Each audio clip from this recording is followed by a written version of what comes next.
कहानी का नाम है दर्पण झूठ न बोले। बादशाह अकबर के राज्य में एक धूर्त महाजन किसी न किसी को प्रायः गुप्त रूप से परेशान किया करता था, लेकिन देखने में वह काफ़ी भला लगता था। उसमें एक बड़ा ही विलक्षण गुण था, वह अपना रूप बड़ी होशियारी से बदल लेता था। इस कारण उसके परिचित लोग भी दंग रह जाते थे। एक बार उस महाजन ने किसी चित्रकार को अपना एक चित्र बनाने का हुक्म दिया। कुछ दिन बाद चित्रकार महाजन का बढ़िया सा चित्र बनाकर ले आया।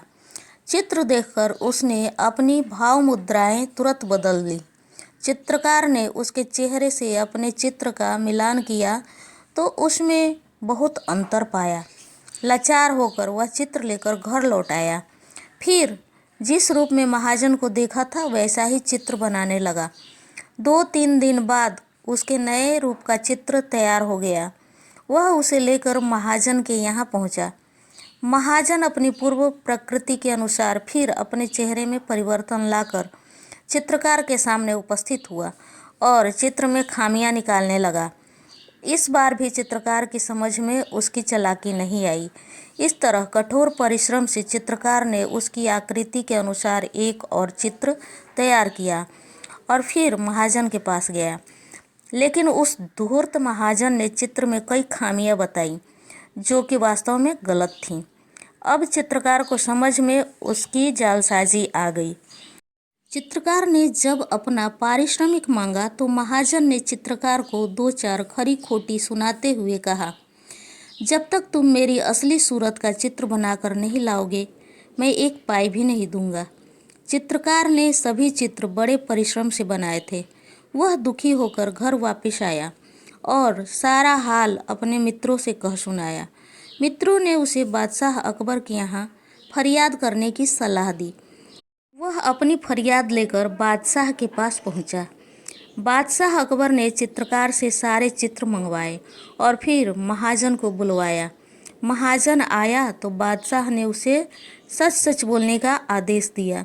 यह सुनकर महाजन बोला, सरकार, मैंने चित्रकार को अपने रूप के मुताबिक ही चित्र बनाने को कहा था, लेकिन इसने जितने चित्र बनाए हैं वे सब मेरे चेहरे से नहीं मिलते हैं।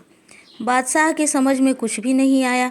जब उन्होंने अपने आप को न्याय करने में असमर्थ पाया तो बीरबल को बुलाकर सारा मामला सौंप दिया। बीरबल ने समझ लिया कि इस महाजन को शक्ल बदलने की कला आती है, जिससे यह चित्रकार को तंग कर रहा है। इसकी और कई जालसाजियों की खबर भी उनको पहले से थी। इसलिए उन्होंने चित्रकार से कहा, देखो, महाजन की शक्ल जैसी हम देख रहे हैं, ठीक ऐसी ही शक्ल का चित्र जब तुम बनाकर हमारे पास लाओगे तो तुमको उसका पुरस्कार दिया जाएगा। यह कहकर उन्होंने दोनों को जाने की आज्ञा दे दी। फिर बादशाह को सारा हाल सुना दिया। बादशाह को बड़ा आश्चर्य हुआ। अभी चित्रकार कुछ ही दूर गया होगा कि बीरबल ने अपना निजी सेवक भेजकर उसे बुलवा लिया। जब चित्रकार पुनः आया तो बीरबल ने उससे कहा, 2-3 दिन ठहर कर तुम बाजार से एक बड़ा शीशा खरीद लाना, जिसमें वह महाजन अपनी शक्ल अच्छी तरह से देख सके। उस दर्पण को लेकर तुम उसके मकान पर जाना और उससे कहना, आपका असली रूप इस चित्र में प्रकट होता है। वह दर्पण में अपनी शक्ल देखेगा तो जैसी शक्ल होगी वैसा ही रूप उसे दिखाई देगा। इस तरह वह परास्त हो जाएगा। यदि इतना होने पर भी वह बात बढ़ाए और रुपया न दे तो हमारे पास आना, हम प्रयत्न करके तुम्हें अवश्य ही तुम्हारा पारिश्रमिक दिलवा देंगे। यह परामर्श सुनकर चित्रकार मन ही मन प्रसन्न होकर बीरबल की युक्ति की सराहना करता हुआ घर लौट गया।